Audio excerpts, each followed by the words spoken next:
Road کے اوپر جا رہے ہیں، آپ نے دیکھا کہ کوئی کیل پڑا ہوا ہے، کوئی اینٹ کا ٹکڑا پڑا ہوا ہے، کوئی چھلکا پڑا ہوا ہے، کسی کی گاڑی پنکچر ہو سکتی ہے، کسی کا ایکسیڈنٹ ہو سکتا ہے، کوئی سلپ ہو سکتا ہے، تو آپ نے کیا کیا؟ وہ چیزیں اٹھا کے سائڈ پہ کر دی۔ اب یہ کہ یہ بھی نیکی میں لکھا گیا، کیوں؟ کیونکہ آپ کی نیت کسی انسان کو بچانے کی تھی، اور یہ بھی آپ کی اسی نیت میں شمار ہوگا کہ آپ نے کسی انسان کو بچایا، کیونکہ اللہ رب العزت فرماتا ہے جس نے ایک انسان کی جان بچائی اس نے پوری انسانیت کو بچایا۔ تو یہ آپ کی نیت یہ تھی کہ کوئی بھی اس سے سلپ نہ ہو، کسی کا بھی نقصان نہ ہو، تو وہ آپ کا اسی ثواب میں لکھا جائے گا۔ دوسری بات یہ کہ کبھی بھی روڈ کے اوپر جا رہے ہیں، دیکھا کسی نے لفٹ مانگ لیا آپ سے،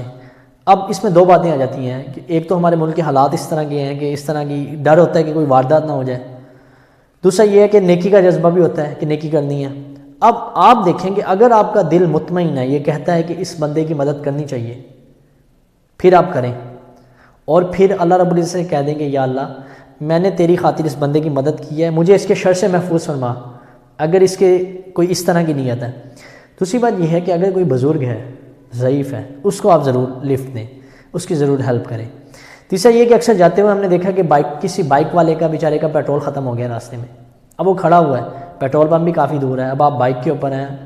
بائکرز کے لیے زیادہ ایزی ہوتا ہے کہ آپ اس کا ہاتھ پکڑیں، اسے کہیں ٹھیک ہے آپ اپنی بائک پہ بیٹھیں، جیسے اکثر ہم بوائز کرتے ہیں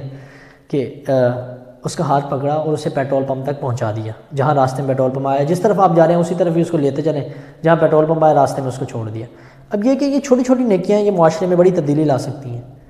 اب ان چھوٹی چھوٹی نیکیوں کو ہم سب کو اپنانا چاہیے۔